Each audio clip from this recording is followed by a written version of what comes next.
नमस्कार, मी राजीभाऊ मोगल. सत्ताकारांमध्ये आपलं स्वागत आहे.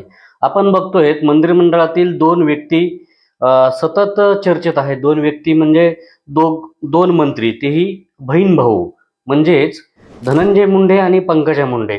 धनंजय मुंडे बीडचे जे प्रकरण जे घडलेलं आहे संतोष देशमुखांचं, त्या प्रकरणावरून राजकीय दृष्ट्या अडचणीत आलेले असतानाच पुन्हा एकदा त्यांना घरच्या देखील समस्यांनी एक वेढल्याचं आपण बघतोय. त्यांच्या पहिल्या पत्नी करुणा मुंडे यांनी देखील त्यांना घेरलंय. घरातील कौटुंबिक हिंसाचाराच्या घटनेवरून न्यायालयामध्ये जे नुकताच निर्णय झालाय मुंबईच्या न्यायालयामध्ये, त्यामध्ये त्यांना 2 लाख रुपये पोटगी देण्याच्या संदर्भातला एक निर्णय झालाय आणि एक कौटुंबिक हिंसाचार झाल्याची देखील एक नोंद त्या ठिकाणी नोंदवली गेलेली आहे. आणि ही घटना घडल्यानंतर काही पत्रकारांनी त्यांच्या मुलासोबत चर्चा करण्याचा प्रयत्न केला, मात्र त्यांनी बोलण्यास नकार दिला आणि सांगितलं की बाबा आमचं कुटुंब किंवा ह्या ज्या घटनेमुळं एक मनोरंजन म्हणून बघितलं जातंय काय. त्यानंतर करुणा मुंडे यांनी धनंजय मुंडे यांच्या मुलांनी जी बाजू घेतली त्यांच्या वडिलाची म्हणजे धनंजय मुंडेंची, त्यावरून त्यांनी कौतुक देखील केलंय मुलाचं आणि आता माझ्या मुलावर दबाव आणू नका, नाही तर मला अजून खूप काही बोलता येईल.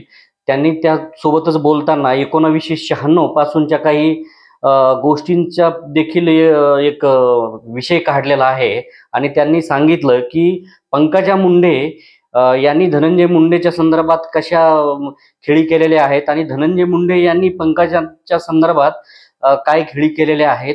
तसंच गोपीनाथ मुंडे यांच्या संदर्भात त्यांना अडचणीत आणण्यासाठी देखील काय खेळी केलेल्या आहेत ह्या मला महाराष्ट्राला सांगावं लागतील.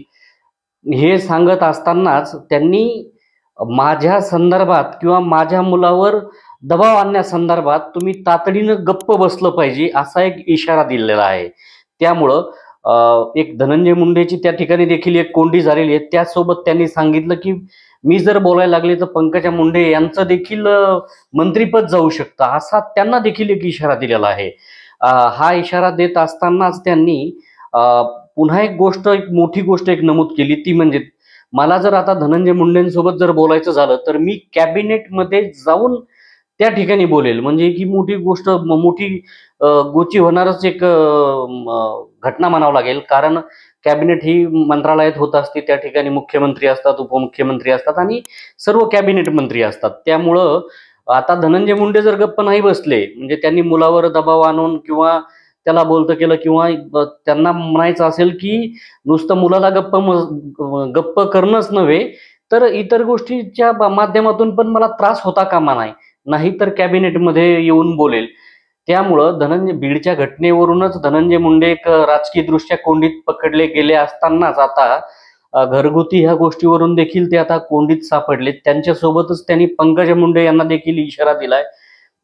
आणि तिसरं की त्यांनी सांगितलं की तुमच्याकडे म्हणजे अजित पवार, आणि कारण अजित पवार हे धनंजय मुंडे यांच्या पक्षाचे त्यांचे राष्ट्रीय नेते आहेत आणि मुख्यमंत्री देवेंद्र फडणवीस यांच्या संदर्भात देखील करुणा मुंडेंनी एक वक्तव्य केलंय की तुमच्याकडे महिलांबद्दल जर 0.1% जरी सहानुभूती असेल तर तुम्ही यांना हाकललं पाहिजे, अशा शब्दात त्यांनी देखील एक मागणी केलेली आहे देवेंद्र फडणवीस आणि अजित पवारांकडं.